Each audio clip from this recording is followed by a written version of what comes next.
Assalamualaikum warahmatullahi wabarakatuh. Pada kesempatan kali ini kita akan membahas teks persuasi pada part yang kedua. Pada 2 minggu kemarin kita akan membahas part yang pertama ya. Kita bahas yang part yang kedua. Yang kita bahas itu adalah bentuk, jenis, unsur atau kaidah kebahasaan, dan langkah-langkah menyusun teks persuasi.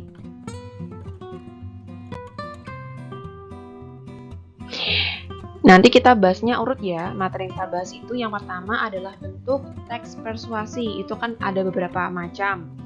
Lalu yang kedua kita akan membahas jenis teks persuasi ya. Bentuk dan jenis itu berbeda pastinya. Dan yang ketiga kita akan membahas unsur atau kaidah kebahasaan teks persuasi yang pastinya ada beberapa kaidah bahasa yang berbeda dengan teks yang lainnya. Lalu yang keempat adalah langkah-langkah menyusun teks persuasi. Jadi, dengan kita mengetahui langkah-langkah menyusun teks persuasi, kita akan bisa menyusun membuat teksnya. Teks persuasinya itu sesuai runtut dan sistematis. Oke. Hari ini kita akan membahas bentuk-bentuk teks persuasi. Nah, bentuk teks persuasi itu sebenarnya ada beberapa macam, tapi untuk di sini kita akan bahas 3 saja. Ya, yang pertama itu adalah bentuk pidato. Yang kedua bentuk teks atau tulisan, dan yang keempat adalah bentuk elektronik. Kalau bentuk pidato itu contohnya seperti pidato propaganda, atau pidato orasi kebangsaan, atau kampanye partai, ya kan, atau promosi produk niaga seperti itu. Contohnya promosi produk niaga itu seperti kalau kalian pernah melihat sebuah iklan endorse dalam bentuk mereview sebuah benda barang, itu adalah promosi produk niaga. Kan itu kan dalam promosi produk niaga atau reviewnya itu kan ditampilkan dalam bentuk video kan, seperti itu. Biasanya kan sering dilakukan oleh para selebgram atau artis di media sosial, contohnya seperti di Instagram atau di YouTube misalkan seperti itu ya. Kalau pidato propaganda itu ya misalkan kalau kalian sering lihat ya, sering muncul di televisi ya, seperti biasanya itu kan seringnya muncul saat adanya sebuah unjuk rasa ya. Unjuk rasa atau demo itu kan ada pidato propaganda yang biasanya dapat mempengaruhi para audiensnya atau pendengarnya. Itu orasi itu banyak, misalkan orasi kebangsaan atau orasi tentang kepahlawanan dan sebagainya. Kampanye juga termasuk salah satu bentuk pidato. Kampanye juga berbagai macam ya. Ada bentuk kampanye seperti politik atau partai dan sebagainya. Tapi kampanye itu juga ada yang merujuk pada hal-hal lain. Seperti itu, misalkan untuk kepedulian sosial dan sebagainya. Kan kampanye itu berasal dari kata campaign ya. Campaign kalau di bahasa Indonesia menjadi kampanye seperti itu. Oke, bentuk yang kedua itu adalah bentuk teks atau tulisan yang kali ini kita bahas. Yang kita insya Allah kita akan menyusun sebuah teks persuasi. Nah, misalnya itu dalam bentuk apa sih? Misalnya bisa dalam bentuk iklan. Iklannya berupa poster atau selebaran yang berisi berbagai paragraf gitu kan. Untuk promosi, lalu juga artikel juga banyak ya kita temui misalkan dalam sebuah majalah, surat kabar ataupun koran dan sebagainya. Dan bentuk yang ketiga adalah bentuk elektronik. Nah, bentuk elektronik itu biasanya ditampilkan dalam sebuah iklan di TV. Itu termasuk pidato ya. Terus iklan di bioskop mungkin, atau di YouTube, di website, atau mungkin di media sosial. Jadi bentuk elektronik, bentuk teks persuasi elektronik itu tidak hanya iklan di TV saja ya. Bisa juga merupakan bentuk pidato yang bisa disajikan di dalam sebuah media sosial seperti di YouTube, di Instagram, yang isinya itu biasanya merupakan entah itu untuk mempengaruhi lah, intinya untuk mempengaruhi masyarakat, entah itu mungkin sebuah motivasi atau ajakan dan sebagainya, seperti itu ya. Oke, kita lanjutkan. Yang kedua, bahas jenis-jenis teks persuasi. Jenis teks persuasi yang pertama adalah pendidikan. Pendidikan itu misalnya untuk membuat jenis teks persuasi dalam pendidikan itu ya harus mencapai tujuan yang sesuai dengan pendidikan. Misalkan apa? Misalkan proses pembelajaran seperti itu. Misalkan apalagi pembahasan sebuah itu ya, pemilihan antara pembelajaran, apakah lebih efektif pembelajaran daring ataupun offline. Lalu jenis teks persuasi bentuk politik itu juga harus mencapai tujuan politik kenegaraan, misalkan seperti pidato Pak Jokowi, presiden kita, di mana pidato tersebut membahas penanggulangan virus COVID-19 itu seperti apa ya, seperti itu. Misalkan juga apa, misalkan Kementerian Sosial, pidato Kementerian Sosial di mana dia menyampaikan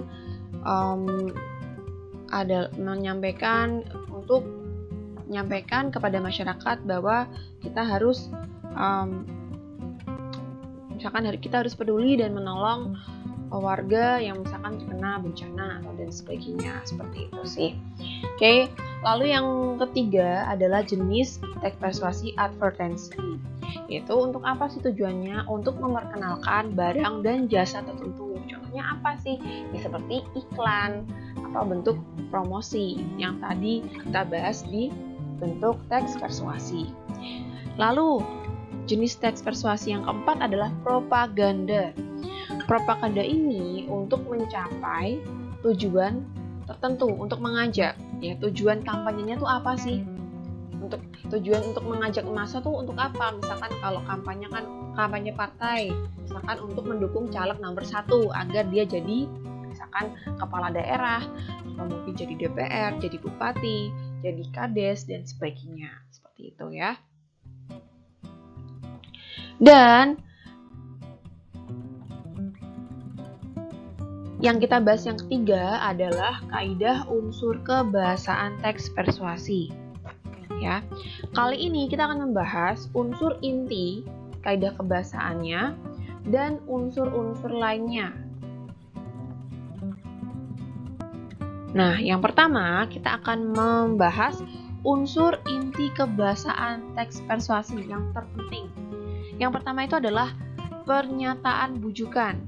Pernyataan bujukan ini ditandai dengan menggunakan kata bujukan. Contohnya itu seperti harusnya, pantasnya, dan lain sebagainya. Harusnya kalian harus seperti ini.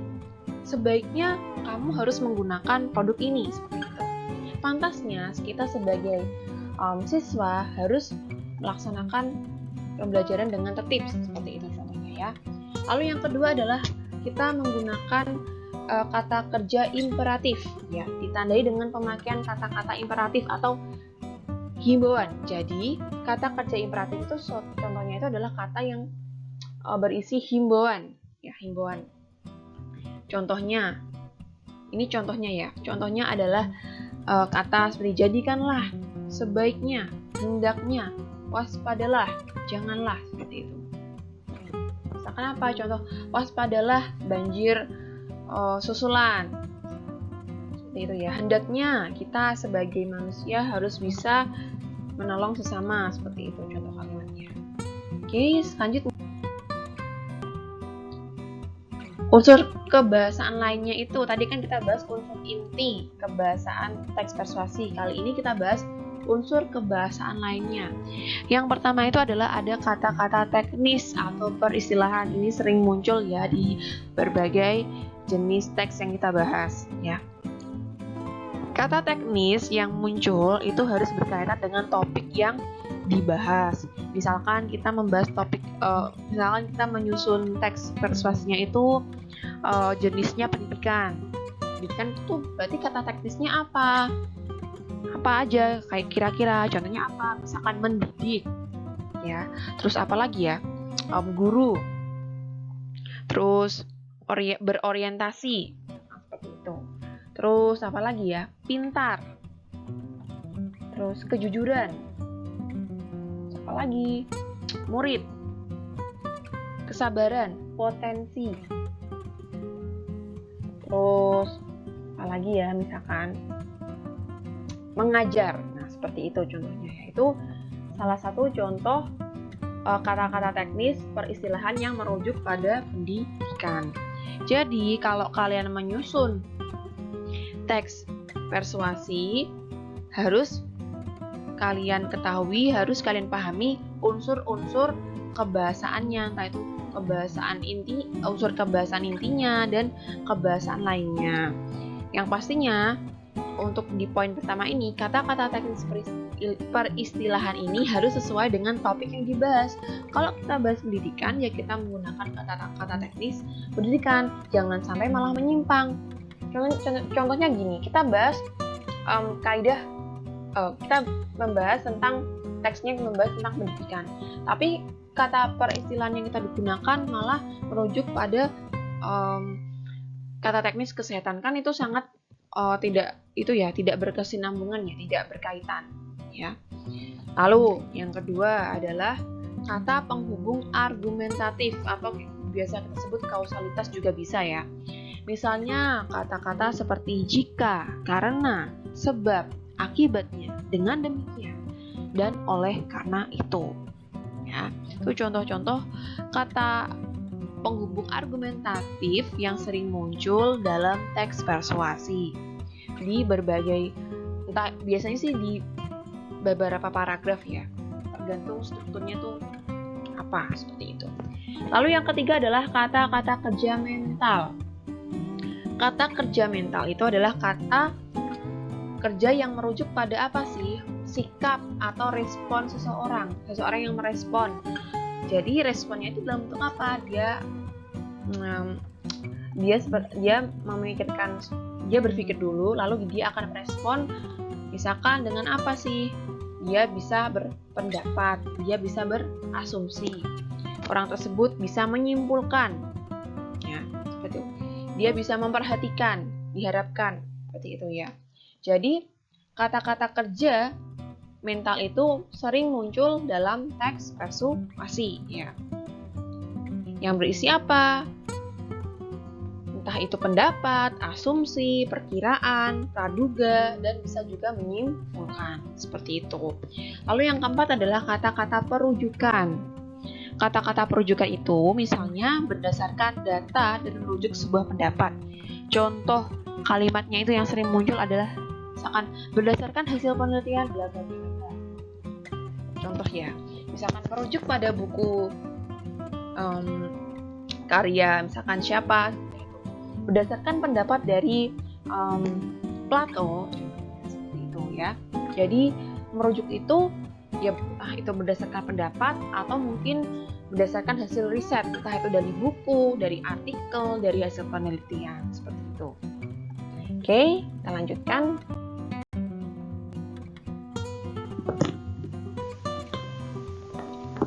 Nah, kali ini yang terakhir adalah kita akan membahas langkah-langkah menyusun teks persuasi. Oke.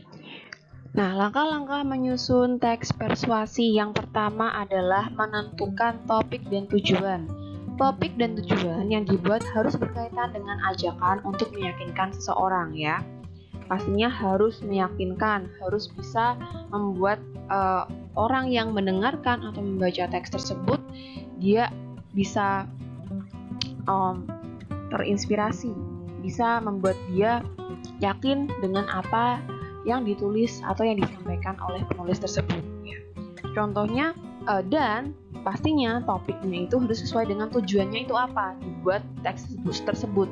Misalkan topiknya kita bahas kesehatan ya, topiknya tentang kesehatan, Jadi yang kita bahas ya tentang kesehatan, misalkan seperti contohnya pembahasan obesitas. Nah,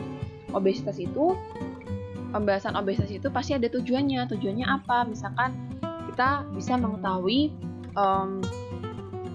ciri-ciri kita mengalami obesitas. Ciri-ciri mengalami obesitas itu seperti apa? Lalu bagaimana cara kita untuk terhindar dari yang namanya obesitas? Misalkan kita dapat mengurangi kebiasaan mengkonsumsi makanan-makanan instan, lalu atau mungkin kita bisa berolahraga seperti itu.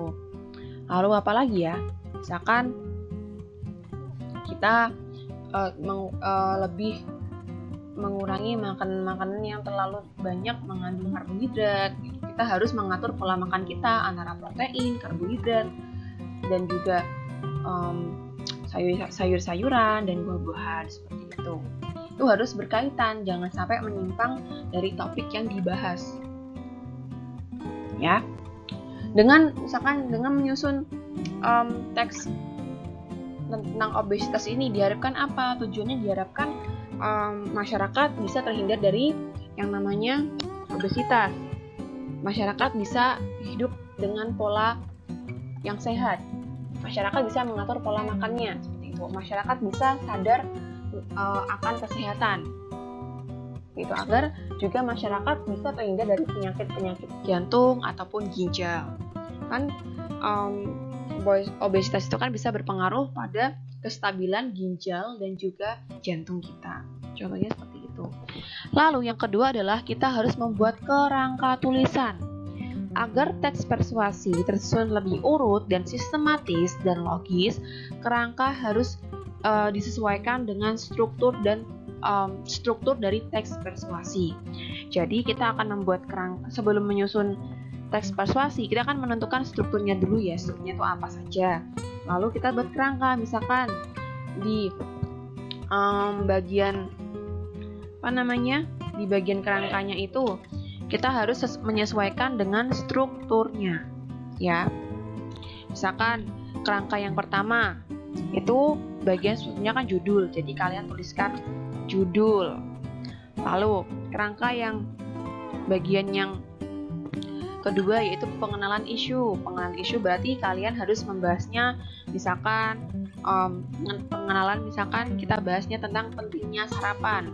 Jadi kalian ungkapkan dulu sarapan itu apa, terus biasanya dilaksanakan pada saat waktu apa, misalkan pagi hari, contohnya seperti itu ya. Terus kerangkanya lagi misalkan rangkaian argumen, berarti rangkaian argumen itu akan berisi berbagai hasil riset atau mungkin pendapat dari berbagai tokoh tentang pentingnya sarapan, contohnya seperti itu ya. Jadi kita harus sesuai dengan struktur yang kerangka yang kita buat harus sesuai dengan strukturnya. Nah, untuk pembahasan ini akan kita bahas lebih detail di minggu depan. Oke. Dan yang keempat adalah kita harus menyusun sebuah paragraf. Nah, setelah kita menyusun strukturnya, lalu kita buat kerangkanya. Nah, setelah kita buat kerangkanya, maka kita akan menyusun paragrafnya berdasarkan strukturnya. Misalkan kita bahas, kita menyusun strukturnya, berarti struktur yang pertama kan judul, kita buat judulnya. Lalu struktur yang kedua kan pengenalan isu, maka kita membuat paragraf tentang pengenalan isu. Misalkan tadi kan kita bahas pentingnya sarapan, ya kita bahas tentang sarapan di situ. Misalkan kita kenalkan dulu sarapan itu apa. Lalu menyusun paragraf di struktur rangkaian argumen, kita mengumpulkan hasil riset kita tentang sarapan, dampaknya apa, negatifnya apa kalau kita tidak sarapan, seperti itu. Sebab akibatnya kalau misalkan kita tidak sarapan, seperti apa dampaknya. Contohnya seperti itu, ya. Oke. Dan juga yang lain itu apa sih? Kan banyak ya, masih banyak rangkaian, terus juga ada ajakan, lalu ada juga yang namanya strukturnya itu kita membuat paragraf struktur dari penegasan ulang atau penegasan kembali. Misalkan apa simpulan dari pentingnya sarapan itu apa. Nah, seperti itu ya.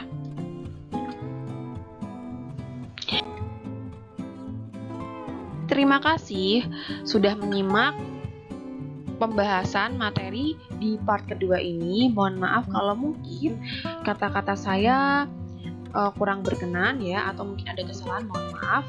Nah, setelah kalian menonton video ini, silakan kalian tinggalkan komentar di kolom komen ya, dengan menuliskan nama, nomor, dan kelas kalian. Kalau ada pertanyaan juga kalian bisa tambahkan di kolom komentar juga. Terima kasih. Wassalamualaikum warahmatullahi wabarakatuh.